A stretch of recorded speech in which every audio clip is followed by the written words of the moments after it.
Salam sejahtera semua. Nak tahu apa benda yang saya suka sekali pasal keadilan? Okay?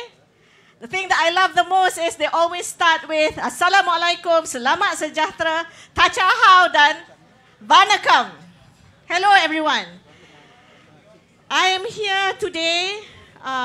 I have been given the trust, saya telah diberi kepercayaan oleh kepimpinan tertinggi keadilan untuk menjadi calon bagi pilihan raya ke-15 ini. Ya. Baru-baru ini memang saya sendiri saya terkejut macam mana saya telah begitu popular on Twitter, okay? Saya begitu popular on Twitter, telah meletup satu story. Oh, tapi ini calon yang baru masuk, okay? Jadi malam ni saya nak perjelaskan kenapa saya berada di sini, kenapa saya berada di sini sebagai calon keadilan dan bukannya parti lain. Okay?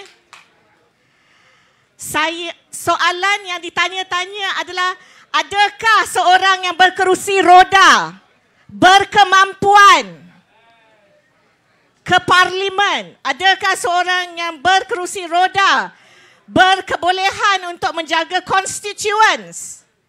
Ya? Itu adalah soalannya. Boleh ke tak boleh Minah ni buat kerja? Okey.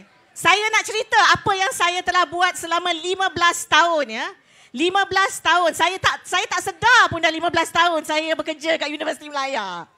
Okey, sampai saya tulis surat optional retirement saya, persaraan secara pilihan. Saya memilih untuk berada di sini pada hari ini. Saya memilih untuk melepaskan jawatan penjawat awam saya untuk sesuatu yang lebih penting. Dan itu adalah untuk rakyat Malaysia. Kenapa? Kita tanya kenapa? Jawapannya adalah 15 tahun saya menjadi pensyarah. Kerja utama saya adalah menjaga anak-anak murid. Itu adalah kerja saya. Daripada masa saya turun kapal terbang, daripada London pulang ke Malaysia, doa saya satu, tuan-puan. Doa saya adalah satu. Semoga saya menjadi pensyarah yang bagus. Pensyarah yang menjaga anak-anak murid saya. Seperti mana penyelia PhD saya di London dahulu, Profesor Nick Green telah menjaga saya. Beliau lain bangsa, lain agama, lain kepercayaan. Tetapi beliau telah menjaga saya dengan begitu baik sekali, memberi saya exposure kepada bidang sains. Ya, saya berjumpa tokoh-tokoh saintifik yang hebat. Saya berjumpa dengan orang yang menjumpai folic acid yang boleh mengatasi neural tube defects. Itu semua semasa saya berada di London. Yang saya berasa cukup beza daripada pengalaman saya. Ya. Saya minta maaf tapi saya terpaksa mengatakan, di Malaysia, di IPTA, kebanyakannya pengajar-pengajar, pensyarah-pensyarah, diikat mulut mereka. Mereka diajar menjadi jahat. Mereka diajar untuk mengajar numbers, angka. Okey. Mereka diajar supaya cepat tutup mulut dan kejar angka supaya cepat naik pangkat. Itu bukannya sejajar dengan apa yang diperlukan oleh rakyat Malaysia. Rakyat Malaysia perlukan orang-orang yang mengambil berat mengenai polisi-polisi negara, membetulkan polisi-polisi negara. Saya berada dekat sini hari ini bukan saja untuk anak-anak OKU ya. Saya berada dekat sini untuk semua rakyat Malaysia yang penat. Kami penat untuk semua pensyarah-pensyarah yang bagus, yang bekerja keras, yang tidak kejar pangkat.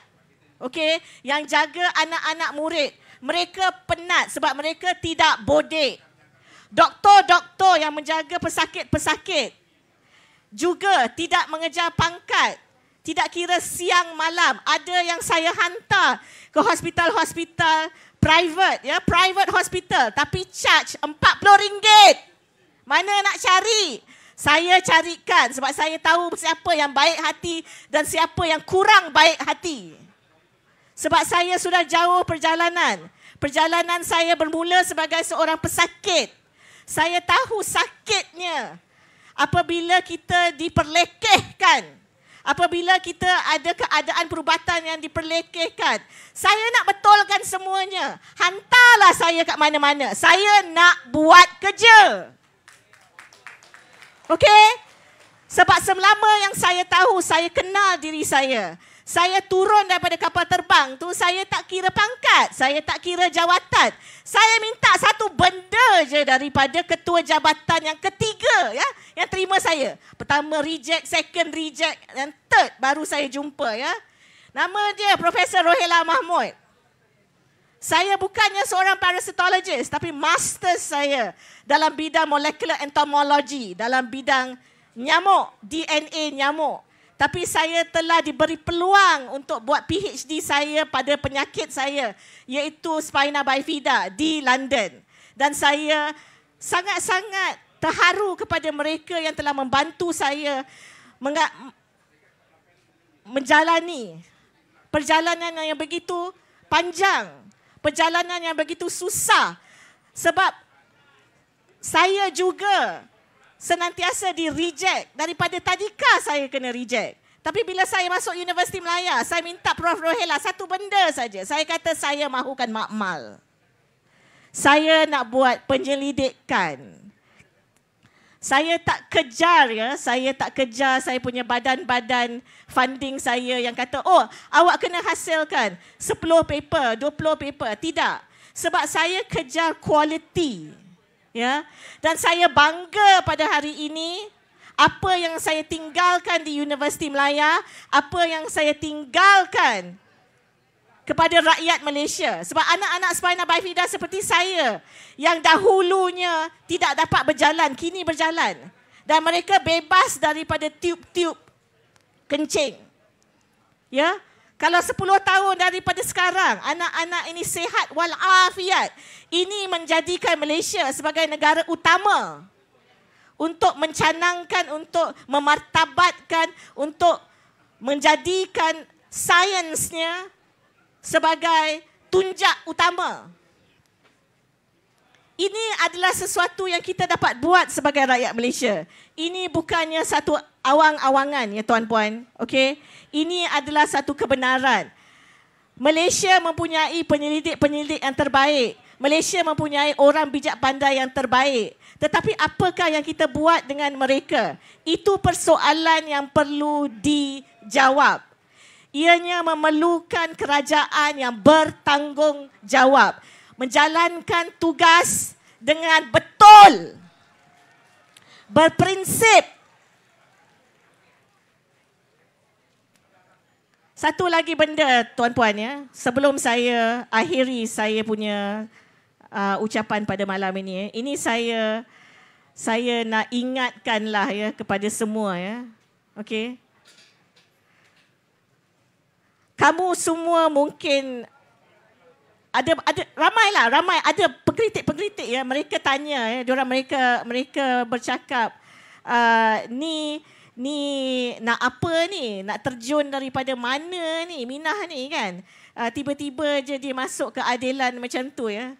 Okey, saya nak cakap sikitlah sebab dia sangat-sangat menyentuh perasaan saya. Okey, saya tak nak apa-apa ya tuan-puan. Saya hanya nak buat kerja. Saya hanya nak betulkan keadaan dan saya bagi tahu tuan-puan kenapa. Okey? Sebab ada satu benda je. Satu benda je dekat dunia ni yang saya nak. Dan benda itu tuan-puan tak boleh bagi kat saya. Tak ada manusia kat dunia ni boleh bagi kat saya. Saudara Rafizi tak boleh bagi kat saya. Presiden keadilan kita yang insya-Allah akan jadi Perdana Menteri Malaysia juga tidak boleh bagi kepada saya. Tuan-puan nak tahu apa yang saya nak?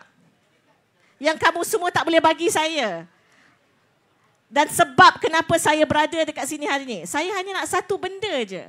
Saya nak buat kerja dengan sebaik mungkin untuk mendapat rahmat Allah Ta'ala supaya saya dapat berjalan semula. Itu saja saya nak. So I end my speech today. I am your most trustworthy candidate. Whether you believe it or not, I promise you, I am your most trustworthy candidate. Okay? I do not need to be in keadilan for 10 million years for my heart to be wanting justice and keadilan. Thank you very much. Assalamualaikum.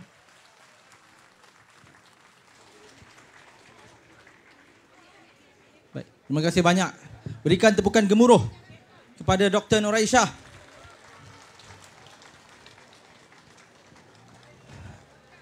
Baik, saudara-saudari, ada ramai tokoh sebenarnya malam ini yang kita akan tampilkan. Saya minta maaf ya sebelum saya teruskan. Yang berada di depan ni sebenarnya yang di bawah terhalang pandangan dia ke pentas. Yang ada kat depan ni kan, betul kan? So kita minta, kita kan parti keadilan, kena adil untuk semua. Jadi yang kat bawah pun kena boleh nampak yang kat depan ni. Boleh ya? Boleh ya? Baik. Sebelum saya teruskan, yang belakang boleh dengar tak suara saya? Boleh? Clear Baik, saya takut tak dengar. Kalau tak dengar bagi tahu tak dengar macam dalam live tu kan selalu. Sound tak bunyi kan. So bagi tahu ya, tak dengar. Kalau tak clear, yang kat rumah tak payahlah ya, memang mungkin tak sampai. Baik. Seterusnya bila tokoh seperti Dr. Nuraisyah bercakap tadi, sebenarnya saudara-saudari, malam ini bukan seorang ya tokoh-tokoh yang kita akan lihat keluar daripada zon selesa. Bukan seorang. Yang sebenarnya kalau mereka tak berada di sini pada malam ni, mereka hidup dengan selesa. Mereka boleh ada aku tak peduli. Mereka boleh ada itu. Tapi mereka keluar daripada comfort zone itu dan memilih untuk satu struggle yang takkan mudah, takkan senang. Maka kita perlu hormat mereka-mereka ini, insya-Allah. Selepas ini kita akan mendengar pula seorang tokoh belia. Juga sama juga. Dulu saya selalu melihat beliau di TV bercakap dalam arus perdana, dalam forum-forum, berada dalam platform rasmi. Tapi malam ini beliau memilih untuk berada di sini. Dengan ini saya dengan segala hormatnya menjemput dan mempersilakan saudara Julfitri Johar. Beliau merupakan lulusan ijazah sarjana dari University of Durham, UK, aktif dalam pertubuhan sebelum ni Majlis Belia Malaysia. Dan malam ini beliau bersama kita. Berikan tepukan gemuruh kepada saudara Julfitri Johar. InsyaAllah, dipersilakan. Assalamualaikum warahmatullahi wabarakatuh. Tachehau, Yelurkum Malay Vanakam, Nandre. Datuk Seri Anwar Ibrahim, selaku Presiden Parti Keadilan Rakyat, Barisan Sof Kepimpinan